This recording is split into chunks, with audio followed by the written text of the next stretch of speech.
Friends and dear student, आज हम NCERT के 12th क्लास बायोलॉजी की बुक में से मानव स्वास्थ्य और रोग पार्ट में से अगला टॉपिक प्रतिरक्षा के अंतर्गत आने वाला टॉपिक टीकाकरण और प्रतिरक्षीकरण लेकर हाजिर हुए हैं। टीकाकरण और प्रतिरक्षीकरण, वैक्सीनेशन एंड इम्यूनाइजेशन। इससे पहले आप थोड़ा बैक में लेके चलते हैं तो उसके बारे में बताते हैं कि इससे पहले अपने प्रतिरक्षी तंत्र की कोशिकाओं का अध्ययन किया था। प्रतिरक्षी तंत्र से पहले वाले क्लास में प्रतिरक्षी तंत्र की कोशिकाओं के बारे में अध्ययन किया था। प्रतिरक्षी तंत्र की कोशिकाएं दो प्रकार की कोशिकाएं, लसीकाणु और एंटीजन प्रदर्शक कोशिका। लसीकाणु दो प्रकार की, बी लसीकाणु और टी लसीकाणु। इसके बाद में बी लसीकाणु के कार्य क्या है उसके बारे में पढ़ा। टी लसीकाणु की प्रकार की कोशिकाएं या टी सहायक कोशिकाएं, टी मार्गदर्शक कोशिकाएं, टी संक्रमण निरोधक कोशिकाएं, टी सुग्राही कोशिका और टी स्मृति कोशिका, उनके बारे में। और इसके बाद में आपने सक्रिय प्रतिरक्षा और निष्क्रिय प्रतिरक्षा के बारे में पढ़ा कि सक्रिय और निष्क्रिय प्रतिरक्षा क्या होती है और इसे कैसे उत्पन्न किया जाता है। इसी सक्रिय निष्क्रिय प्रतिरक्षा के अंतर्गत ही एक टॉपिक आता है टीकाकरण और प्रतिरक्षीकरण, वैक्सीनेशन और इम्यूनाइजेशन। आपको समझ में आ रहा होगा वैक्सीनेशन का दौर आजकल बहुत चल रहा है। आजकल कोविड-19 या कोरोना का वैक्सीन लोगों को लग रहा है।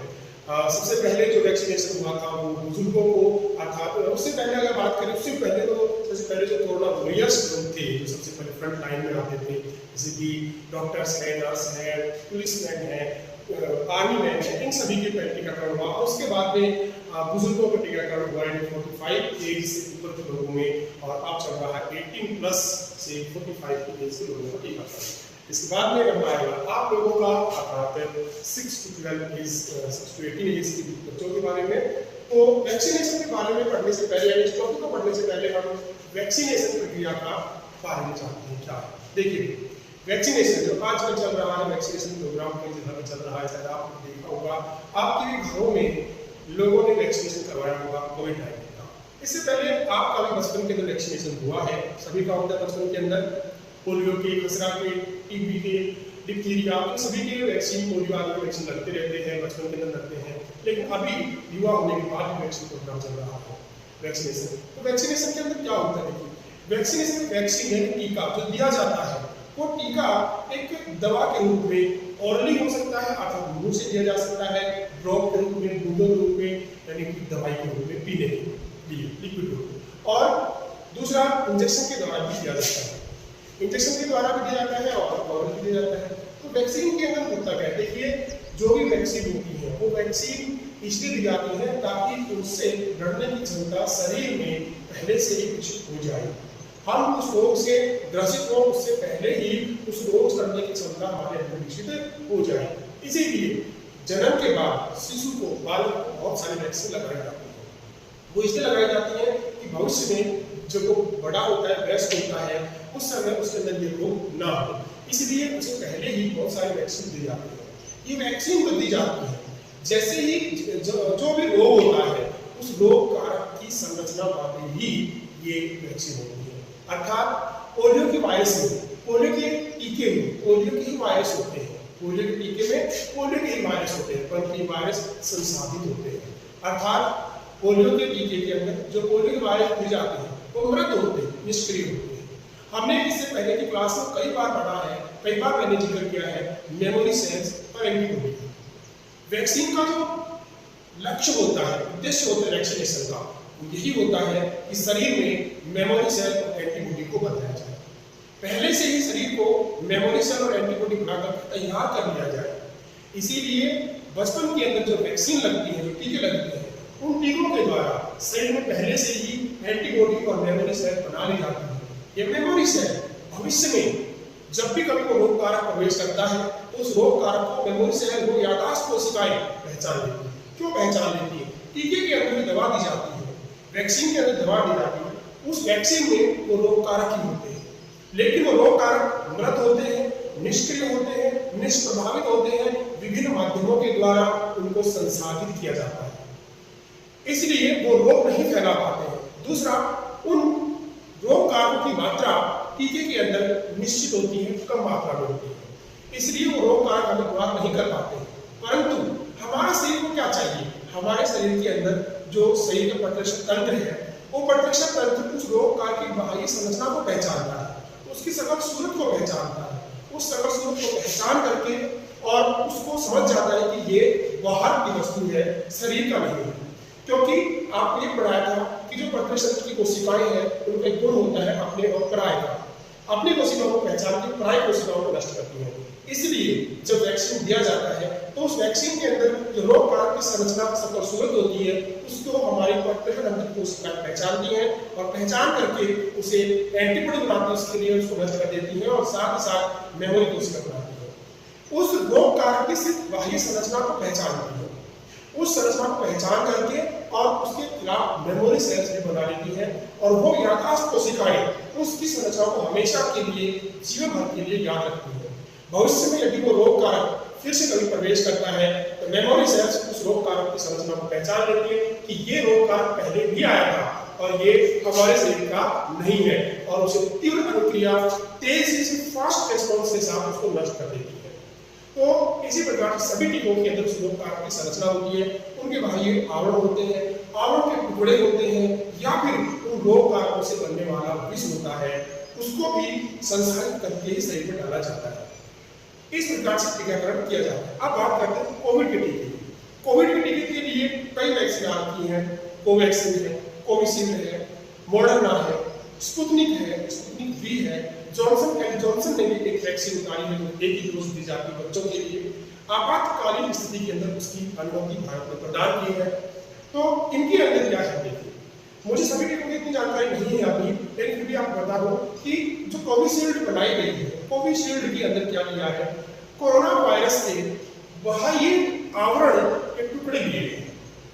कोरोना वायरस ही है और उस वायरस के बाह्य टुकड़े यानी आवरण, शील्ड, उसका आवरण दिया है और उस आवरण को किसी दूसरे एंटीजन के साथ में, किसी दूसरे जीव के एंटीजन के साथ में जोड़ करके, किसी दूसरे तंत्र के साथ में जोड़ करके फिर से प्रवेश करवाया जा रहा है। तो कोविशील्ड के अंदर क्या है, कोरोना वायरस का जो आवरण है उस आवरण के टुकड़ों को शरीर में प्रवेश करवाया जा रहा है। शरीर उन आवरण को पहचान रहा है और पहचान करके उसके खिलाफ एंटीबॉडी तैयार कर रहा है।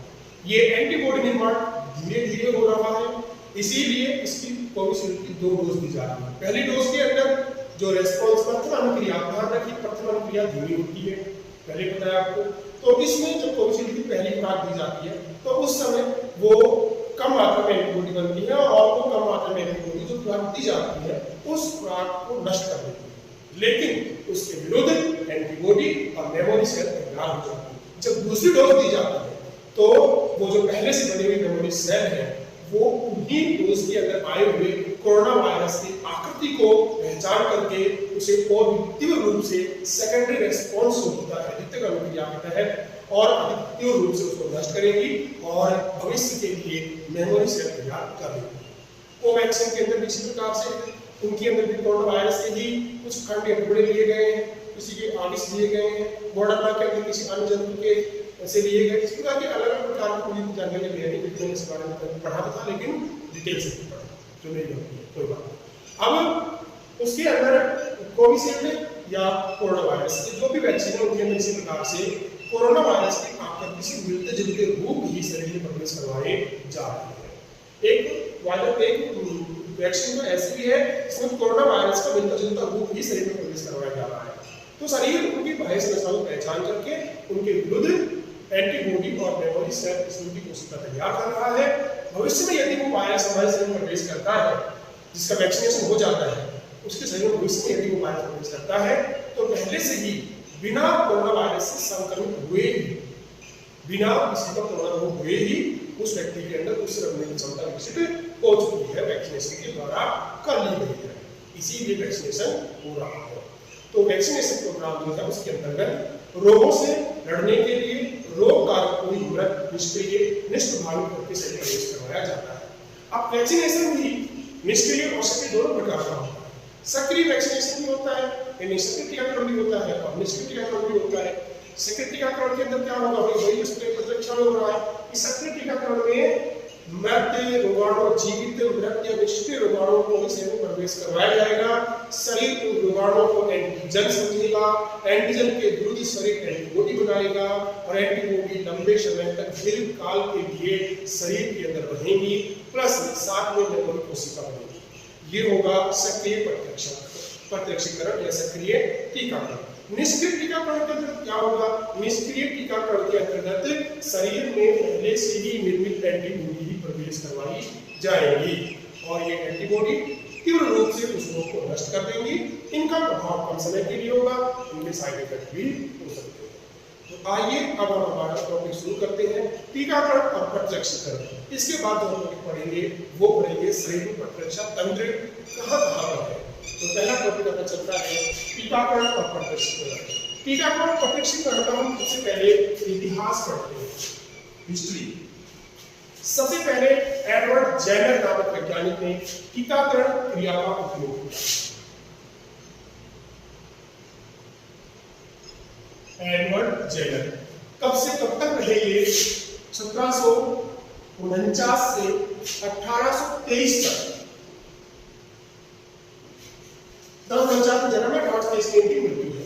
तो सबसे पहले एडवर्ड जेनर नामक वैज्ञानिक ने टीकाकरण क्रिया का उपयोग किया था। इनका जन्म 1749 में, मृत्यु 1823 में। इन्होंने सबसे पहले एडवर्ड जेनर ने 1796 में काउपॉक्स व चिकनपॉक्स यानी छोटी माता चेचक के टीके का निर्माण किया। एडवर्ड जेनर ने ही सबसे पहले 1796 में काउपॉक्स और चिकनपॉक्स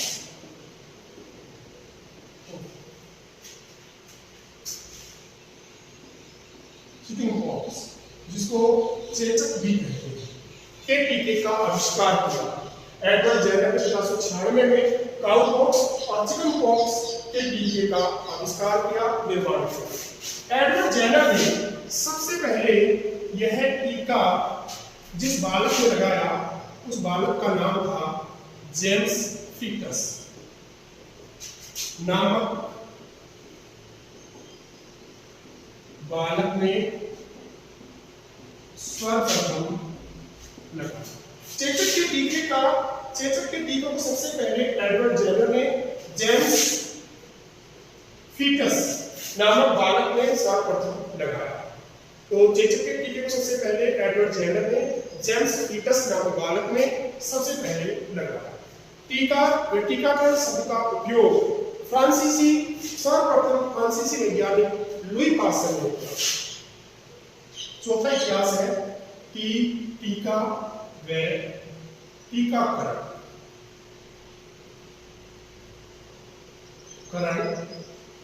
शब्द का उपयोग सर्वप्रथम लुई पास्चर नामक वैज्ञानिक ने किया। लुई पास्चर नामक वैज्ञानिक ने सबसे पहले टीकाकरण शब्द का उपयोग किया। लुई पास्चर का और भी योगदान था। लुई पास्चर ने 1880 में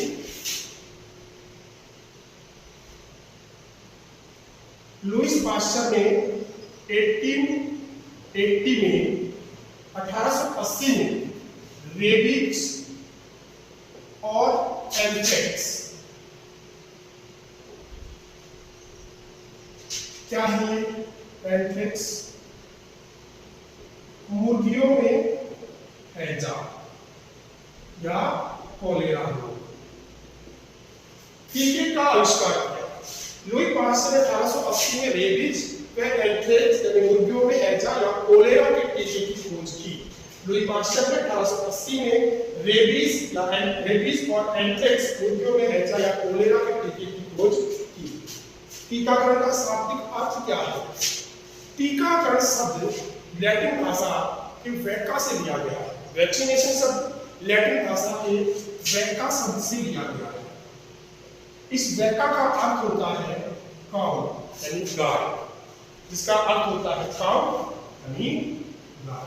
तो वैक्सीनेशन शब्द लैटिन भाषा का शब्द है, लैटिन भाषा की वैका से लिया गया, इसका अर्थ होता है गाय या काउ।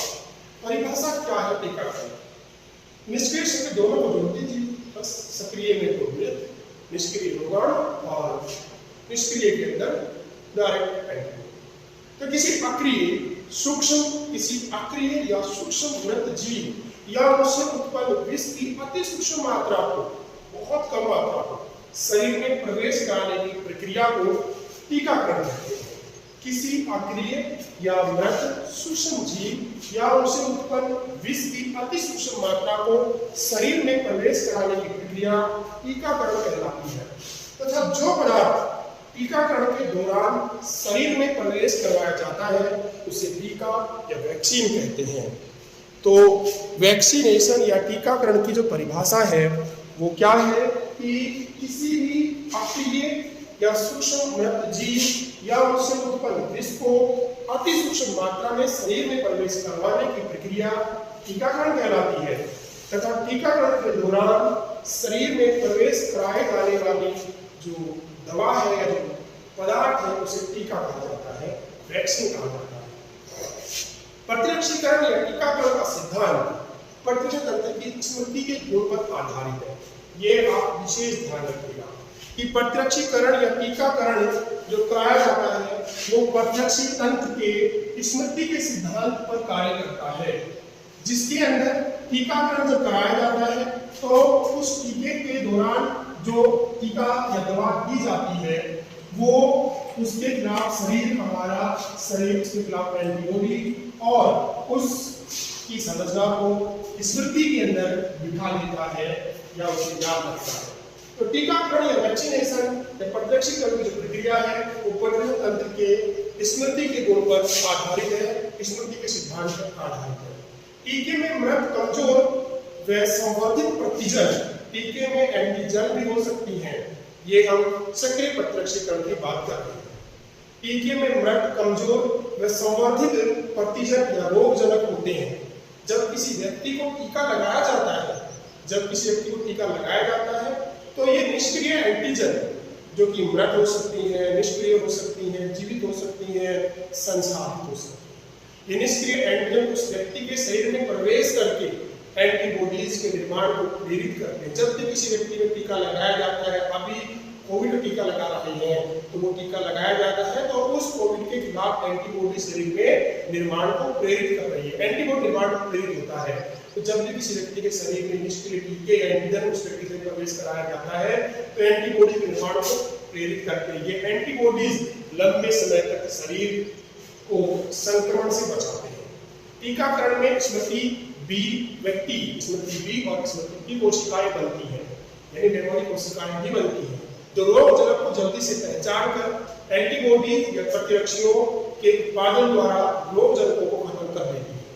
जब भी टीकाकरण किया जाता है तो स्मृति बी कोशिकाएं उस रोगजनक को जल्दी पहचान कर एंटीबॉडीज के उत्पादन द्वारा रोगजनकों को खत्म कर देती है। इस प्रकार का प्रतिरक्षीकरण सक्रिय प्रतिरक्षीकरण कहलाता है। जब प्रतिरक्षीकरण के दौरान रोगाणुओं को मृत या निष्क्रिय रूप में प्रवेश करवाया जा रहा है तो सक्रिय प्रतिरक्षीकरण कहलाता है। अब बात आती है सांप के काटने पर अगर हम इस प्रकार की प्रक्रिया अपनाएंगे तो व्यक्ति ठीक नहीं हो पाएगा, मृत हो जाएगा। तो कई बार घातक रोगजनकों के संक्रमण से रक्षा हेतु व्यक्ति को तुरंत एंटीबॉडी चाहिए।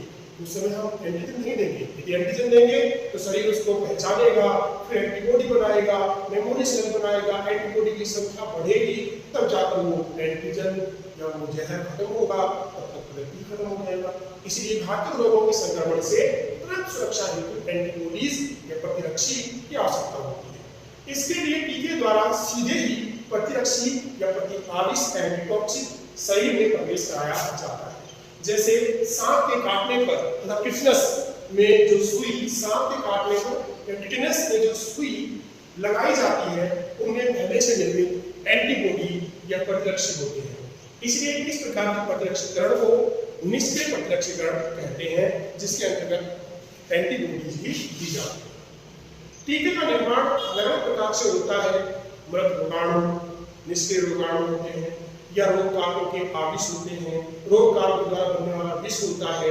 कई प्रकार के टीके होते हैं, लगभग 5 प्रकार के टीके बनाए जाते हैं।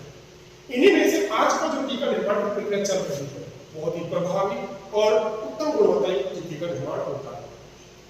उनमें एक भी है रिकॉम्बिनेंट डीएनए तकनीक।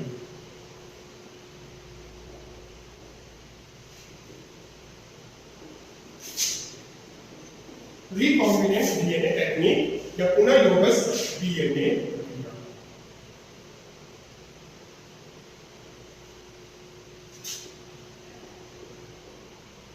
तो पुनर्योगज डीएनए निर्माण करके पुनर्योगज डीएनए रिकॉम्बिनेंट तकनीक या तकनीकी या प्रौद्योगिकी से जीवाणु या खमीर यानी कि ईस्ट जो होते हैं, खमीर या ईस्ट में रोग जनकों की प्रतिजनी पॉलीपेप्टाइड का उत्पादन किया जा रहा है। रिकॉम्बिनेंट तकनीक के द्वारा डीएनए रिकॉम्बिनेंट या रिकॉम्बिनेंट डीएनए पुनर्योगज तकनीकी प्रौद्योगिकी से जीवाणु या खमीर ईस्ट में रोग जनकों की प्रतिजनी पॉलीपेप्टाइड का उत्पादन किया जा रहा है, अर्थात जीवाणुओं में या फिर खमीर में ईस्ट में वो प्रतिजन डाल करके उनसे एंटीबॉडी तैयार की जा रही है या वो एंटीजन तैयार किए जा रहे हैं।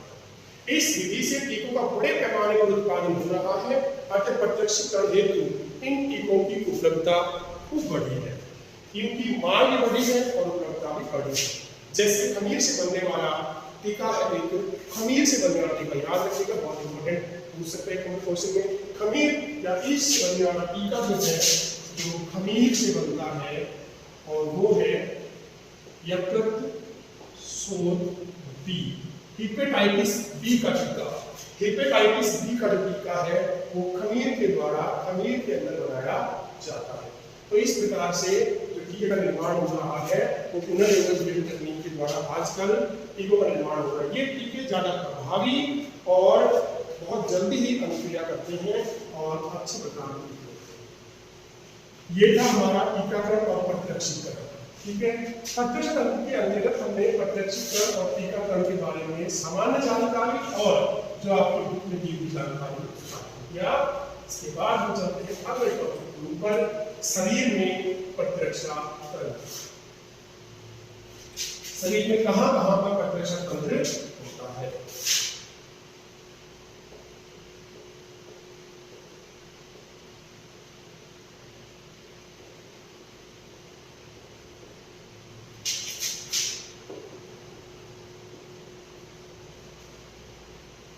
शरीर में प्रतिरक्षा तंत्र, तो शरीर के अंदर प्रतिरक्षा तंत्र के लिए कुछ अंग होते हैं। वो अंग मुख्य रूप से प्रतिरक्षा तंत्र को बनाने के लिए आवश्यक होते हैं। तो वो कौन कौन से अंग हैं जो शरीर में प्रतिरक्षा तंत्र को मजबूत करने के लिए होते हैं। ठीक है, तो शरीर में प्रतिरक्षा तंत्र के अंतर्गत प्रतिरक्षा तंत्र क्या होता है आपको बता दिया है कि शरीर में रोगों लड़ने की क्षमता जो विकसित करता है तंत्र उसे प्रतिरक्षा तंत्र कहते हैं और यह प्रतिरक्षा कहलाती है, जिससे हमारे शरीर के अंदर विभिन्न प्रकार के रोग जो है वो नहीं होते हैं, रोग को प्रवेश करने पर पार होता है। तो प्रतिरक्षा तंत्र इस मायने में बेजोड़ है, मानव का प्रतिरक्षा तंत्र इस मायने में बेजोड़ है कि वह विजातीय प्रतिजनों को यानी अपने शरीर के अलावा कोई बाहर से प्रवेश करने वाले प्रतिजनों को पहचानता है, एंटीजेंस को पहचानता है और पहचान कर उनके प्रति अनुक्रिया करता है, उनके विरुद्ध एंटीबॉडी बनाता है, साथ ही साथ उन बाह्य एंटीजन को याद भी रखता है। प्रतिरक्षा तंत्र एलर्जी प्रतिक्रियाओं, स्व प्रतिरक्षा रोगों और अंग प्रत्यारोपण में महत्वपूर्ण भूमिका निभाता है। एलर्जी प्रतिक्रियाओं में किस प्रकार से प्रतिरक्षा तंत्र एलर्जी कारक जो होते हैं, जो एलर्जी फैलाते हैं, वो एंटीजन है, वो बाहर से आने वाले हैं शरीर में, शरीर के ऊपर, त्वचा पर, नाक के अंदर, आंखों के अंदर कई प्रकार की एलर्जी होती है, तो वो एलर्जन है। उनको पहचान करके हमारा शरीर अनुक्रिया दिखाएगा और ये नोटिस दे देता है हमें कि शरीर के अंदर कोई ना कोई रोग उत्पन्न होने वाला है, उसमें एंटीजन प्रवेश करते हैं। स्व प्रतिरक्षा रोगों के अंदर इसी प्रकार से होता है। स्व प्रतिरक्षा रोगों के अंदर अपने शरीर की कोशिकाएं भूल जाती हैं कि वो हमारी शरीर की कोशिकाएं, अर्थात कई बार ऐसा होता है कि इम्यूनिटी सिस्टम अगर ज्यादा प्रभावी हो जाए, इम्यूनिटी सिस्टम कमजोर भी, अगर इम्यूनिटी सिस्टम कमजोर है तो भी हानिकारक है, लेकिन अगर बहुत ज्यादा मजबूत हो जाता है, अति ज्यादा मजबूत है तो भी हानिकारक है। ऐसी स्थिति के अंदर शरीर जब कहते हैं जब किसी के पास कुछ ज्यादा चीज हो जाती है तो वो अपना ही नुकसान करने लग जाता है, उसे फिर अपने प्राय का बिल्कुल बोध नहीं होता। ऐसा ही होता है शरीर के अंदर भी जब बहुत ज्यादा मात्रा में प्रतिरक्षा तंत्र मजबूत हो जाता है तब वो अपनी ही शरीर की कोशिकाओं को भी नष्ट करने लग जाता है। इसे स्वयं प्रतिरक्षा रोग कहते हैं और यह प्रक्रिया स्वयं प्रतिरक्षा कहलाती है। जब अपनी ही शरीर की कोशिकाएं अपने शरीर की एंटीबॉडी अपने शरीर की कोशिकाओं को नष्ट कर रही हो तो उसे प्रतिरक्षा और स्वयं प्रतिरक्षा रोग कहलाता है। अंग प्रत्यारोपण में भी प्रतिरक्षा तंत्र महत्वपूर्ण भूमिका निभाता है।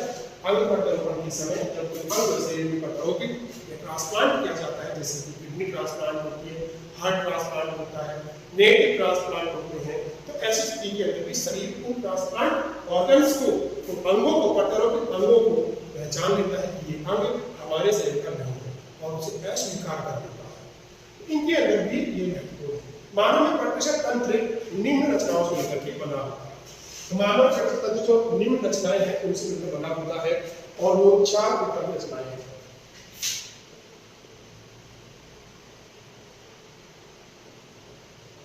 लसिका अंग, दूसरा लसिका उत्तक,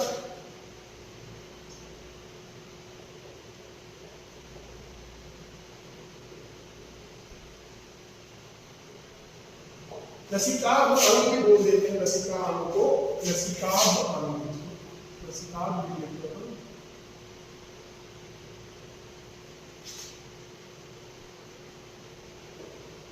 लसिका अंग, लसिका उत्तक, लसिका कोशिकाएं,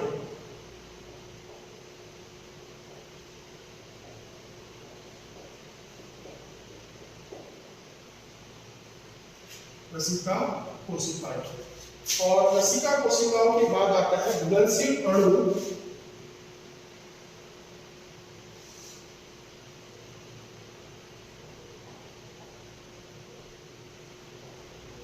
घुलनशील अणु या एंटीबॉडी, एंटीबॉडीज, ठीक है, प्रतिरक्षी बोलते हैं इनको हिंदी में प्रतिरक्षी। तो हमने यहाँ पर तीनों को पढ़ना है। एक हम पढ़ चुके हैं घुलनशील अणु, एंटीबॉडी को हम पढ़ चुके हैं। एंटीबॉडी क्या होती है, एंटीबॉडी की संरचना, ये सब हम पढ़ चुके हैं। यहाँ पर हमें पढ़ना है आप तीनों को, लसिका अंग, लसिका उत्तक और लसिका कोशिकाएं। सबसे पहला आता है लसिका अंग, लिम्फेटिक ऑर्गन, लसिका अंग। तो ये वे अंग होते हैं जिनमें लसिका अणु की उत्पत्ति, परिपक्वन, प्रचुरोद्भवन होता है। ये वे अंग होते हैं जिनमें लसिका अणु की उत्पत्ति, उनका परिपक्वन और प्रचुरोद्भवन होता है। ये अंग होते हैं लसिका अंग। तो देखो हम स्टार्टिंग से बात करते भी आ रहे हैं लसिका अंगों के बारे में। तो आप बताइए, आप सोचिए कि वो कौन से अंग हो सकते हैं जो लसिका अंग है। अस्थि मज्जा, थाइमस, स्प्लीन या प्लीहा, ये सभी क्या होते हैं, लसिका अंग होते हैं। तो इन लसिका अंगों को 2 भागों में बांटा गया है। एक होते हैं प्राथमिक लसिका अंग और एक होते हैं द्वितीयक लसिका अंग। प्राथमिक लसिका अंग वो होते हैं जिनमें लसिका अणुओं का निर्माण होता है और द्वितीयक लसिका अंग वो होते हैं जहां पर उन लसिका अणुओं को परिपक्व होता है, उन्हें वो क्षमता प्राप्त होती है, उन्हें रोगाणु से लड़ने के लिए अवसर दिया जाता है, वो अंग होते हैं द्वितीयक लसिका अंग। तो प्राथमिक लसिका अंगों के अंदर लसिका अंग 2 प्रकार के हैं, प्राथमिक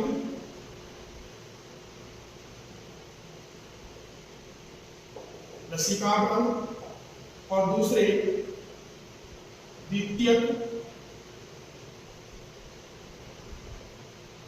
लसिका अंग।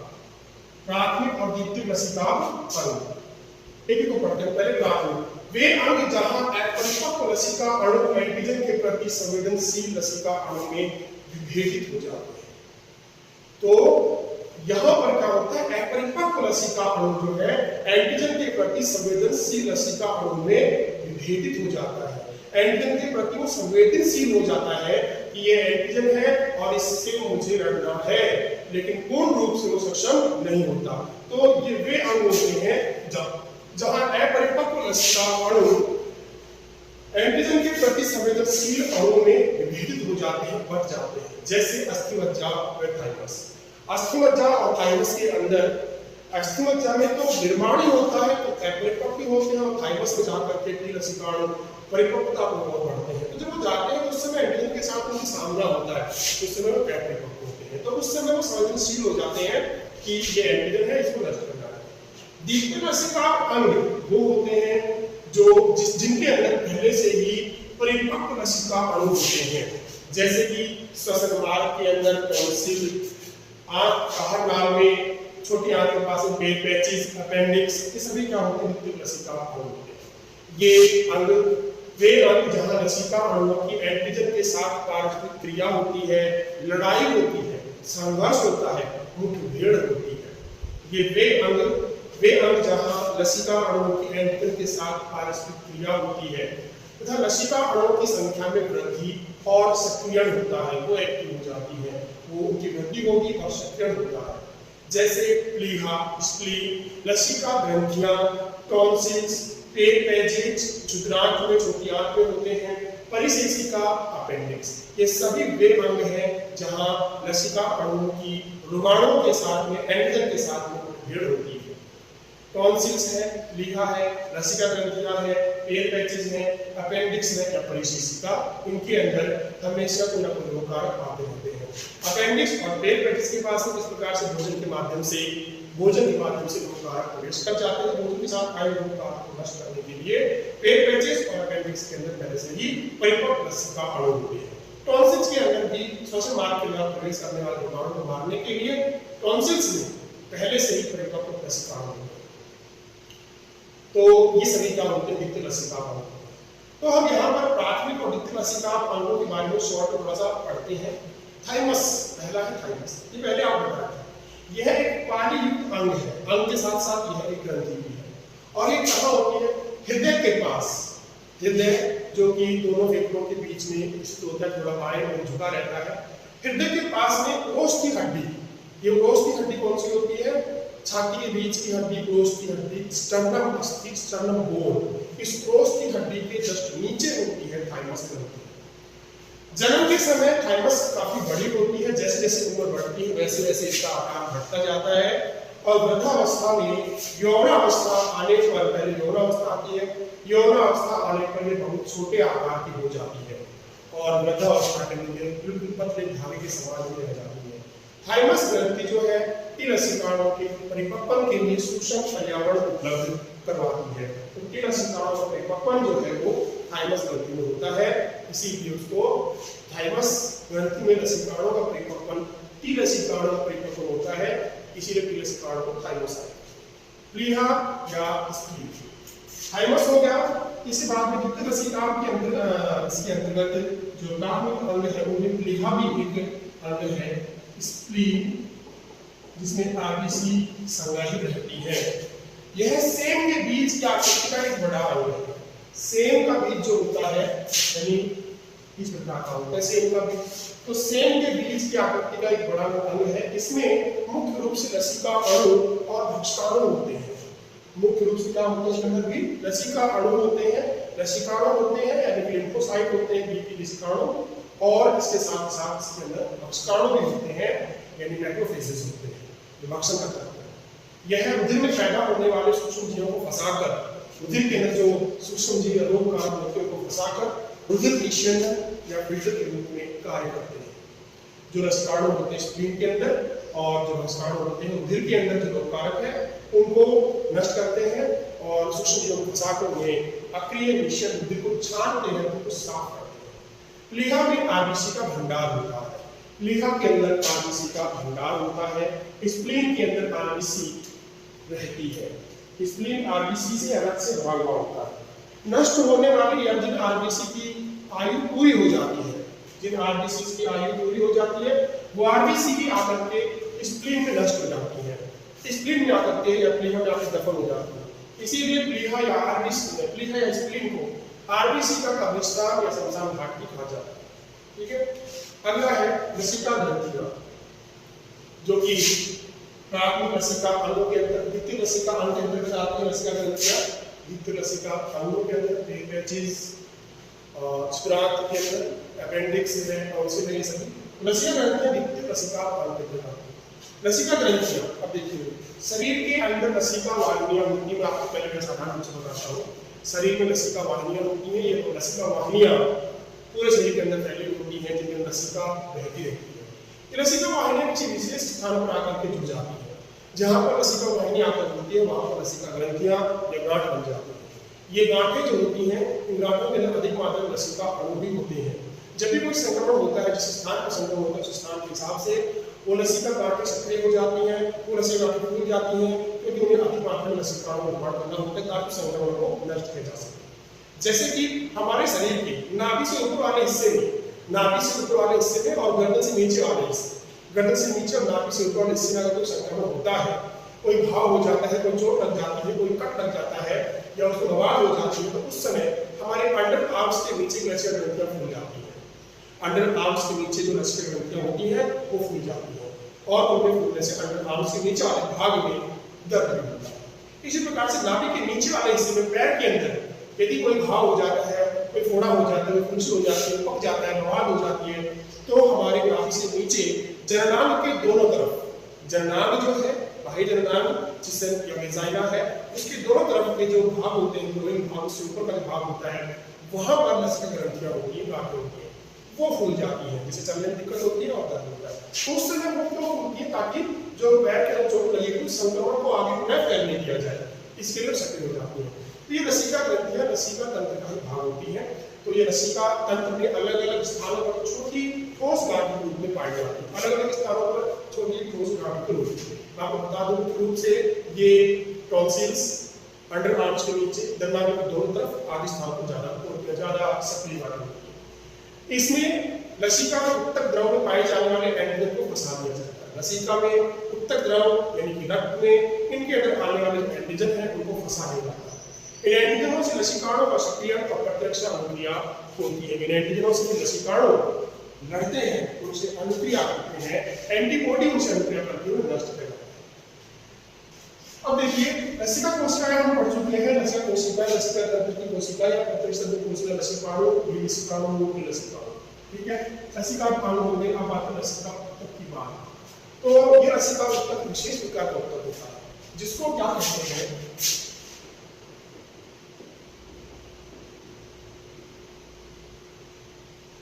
श्लेष्म संबद्ध लसिका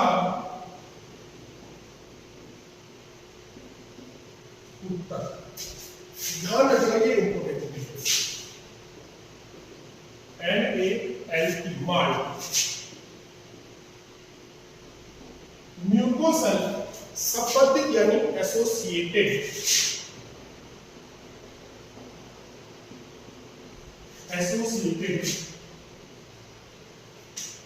लिम्फेटिक टिश्यू।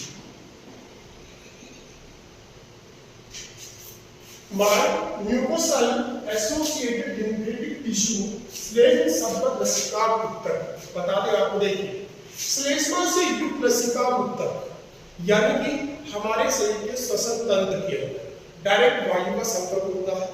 जननांगों के अंदर, नाक के अंदर, आहार नली, भोजन की नली के अंदर, इनके अंदर विशेष प्रकार की श्लेष्मा पाई जाती है और इस श्लेष्मा का निर्माण लसिका ऊतक के द्वारा, इस श्लेष्म संबद्ध लसिका ऊतक माल्ट के द्वारा किया जाता है। म्यूकोसल एसोसिएटेड लिम्फेटिक टिश्यू द्वारा किया जाता है। इस श्लेष्मा के अंदर लसिका अणु भी होते हैं और ये श्लेष्मा विभिन्न प्रकार के रोग कारकों को अपने साथ चिपका लेती है और उन्हें नष्ट करती है, उन्हें शरीर में प्रवेश करने से रोकती है। तो प्रमुख पथों जैसे श्वसन, पाचन और जनन मूत्र पथों के आस्तर के अंदर की ओर, आस्तर अंदर का आवरण होता है। आस्तर की नलिकाएं हैं, सभी श्वसन की भी नलिकाएं होती है, पाचन की नलिकाएं होती है, जनन तंत्र के अंदर का भाग होता है। तो इन पथों के आस्तर के अंदर की ओर लसिका ऊतक स्थित होता है। लसिका ऊतक स्थित होता है जिसे माल्ट कहते हैं, म्यूकोसल एसोसिएटेड लिम्फेटिक टिश्यू कहते हैं। यह ऊतक मनुष्य के लसिका ऊतक का लगभग 50% होता है। श्लेष्म ऊतक जो है लसिका ऊतक का 50% होता है। मुख्य रूप से श्वसन, पाचन और जनन मूत्र पथों के अंदर यह संरचना रहती है। इस ऊतक के द्वारा ऐसी संरचना बनाई जाती है जो रोगाणुओं को प्रवेश करने से रोकती है। ठीक है, तो ये था मानव के शरीर में प्रतिरक्षा तंत्र। मानव के शरीर में प्रतिरक्षा तंत्र कहाँ होता है? थाइमस में होता है, स्प्लीन यानी कि प्लीहा में होता है, लसिका ग्रंथियों के रूप में होता है। इसके बाद में श्वेत संबंध लसिका ऊतक होता है, लसिका ग्रंथियां कहाँ होती हैं इसके बारे में बताया आपको, और चित्र के द्वारा भी आप इसमें सीख जाओगे, चित्र भी आपको दिया जाएगा। ठीक है, तो ये था मानव के अंदर या मानव शरीर प्रतिरक्षा तंत्र। तो इस प्रकार से ये पूरा होता है। इसके बाद हम प्रतिरक्षा तंत्र से संबंधित एक रोग एलर्जी के बारे में पढ़ेंगे। प्रतिरक्षा तंत्र से संबंधित रोग एलर्जी, उसके बाद में एड्स, फिर कैंसर। ये 3 रोग हैं, एलर्जी, कैंसर और एड्स, इनके बारे में अध्ययन करेंगे। एलर्जी जो कि एक अति संवेदनशीलता होती है, शरीर ज्यादा सेंसिटिव हो जाता है। वैसे तो हमारा शरीर सेंसिटिव तो है ही, जब भी धूल मिट्टी ठंड गर्मी वगैरह लगती है तो हम थोड़े से प्रभावित तो होते ही हैं उस चीज से, लेकिन अगर हमारा शरीर बहुत ज्यादा सेंसिटिव हो जाए तो हम उस चीज को बर्दाश्त नहीं कर पाते और शरीर के अंदर विभिन्न अनुक्रिया प्रदर्शित होती है। वही अधिक मात्रा में शरीर का सेंसिटिव होना ही एलर्जी कहलाता है। अति संवेदनशीलता, हाइपर सेंसिटिविटी या एलर्जी कहलाता है। इस एलर्जी का जो कारण होता है वो मुख्य रूप से एलर्जन होते हैं। विभिन्न प्रकार के एलर्जन होते हैं, वो एलर्जन कुछ भी हो सकते हैं। मानव के अंदर एलर्जी के अनेक कारण हैं, कुछ नहीं पता किसको किस चीज से एलर्जी है। फूलों से भी एलर्जी है, पराग फूलों से एलर्जी है, धूल मिट्टी धुआं से एलर्जी मैक्सिमम होती ही है, लेकिन कई लोगों को ऐसे पदार्थों से एलर्जी होगी जिनके बारे में आप सोच भी नहीं सकते। गेहूं के आटे से लोगों को एलर्जी होती है, ग्लूटीन पदार्थ होता है गेहूं में, उस कारण से एलर्जी हो जाती है। गेहूं के आटे से एलर्जी होती है। कपड़ों से, यानी कि कपड़ों को झुका दिया जाता है, कपड़ों के जो फर होते हैं, डेंड्रन होते हैं, उन डेंड्रन से लोगों को एलर्जी होती है। गुलाब फूलों की खुशबू से एलर्जी होती है, इत्र की खुशबू से एलर्जी होती है। तो बहुत प्रकार के एलर्जन होते हैं, एलर्जी कारण होते हैं। तो एलर्जी क्या होती है? किसी भी व्यक्ति में, किसी व्यक्ति द्वारा बाह्य कणों या पदार्थों के संपर्क में आने पर, बाह्य कणों या पदार्थों के संपर्क में आने पर प्रकट होने वाली अति संवेदनशीलता या अतिरंजित अनुक्रिया ही एलर्जी कहलाती है। बाह्य कणों के संपर्क में हम सभी आते हैं, लेकिन उसके प्रति हम ज्यादा संवेदनशील नहीं होते। लेकिन अगर बाह्य कणों के संपर्क में आते ही व्यक्ति के अंदर कुछ विशेष लक्षण प्रकट, जैसे कि नाक से सलेस्मा बहना, आंखों में आंसू आ जाना, आंखें लाल हो जाना, त्वचा लाल हो जाना, त्वचा में खुजली होना, खांसी होना, ये सभी क्या है? अति संवेदनशीलता के लक्षण है। धूल मिट्टी कारण से बहुत ज्यादा तीव्र खांसी होना, तो ये सभी एलर्जी कारक होते हैं, उनके कारण से होती है। एलर्जी शब्द का उपयोग जो है सर्वप्रथम क्लीमेंस ने 1905 में किया था, अर्थात ये एक नई आई शोध है एलर्जी। बहुत सारे एलर्जी कारक होते हैं। तो हम अगली क्लास के अंदर एलर्जी, एड्स, इन दो रोगों के बारे में करेंगे, एलर्जी और एड्स। उस बाद में कैंसर बचेगा, अगर आपका टाइम रहेगा, आपका कुछ टाइम रहेगा तो उसके अंदर आपको कैंसर का अध्ययन करवाया जाएगा। इस तरह से हम इस पाठ को आगे बढ़ाते रहेंगे। आपको इस टॉपिक से संबंधित नोट्स प्रोवाइड किए जाएंगे, दिए जाएंगे। नोट्स लिखिए, उनको पढ़िए, याद कीजिए, क्योंकि दोबारा जब क्लास लगेगी तब आपको शायद ये नोट्स लिख पाए जाएंगे, नहीं लिख पाए जाएंगे। तो नोट्स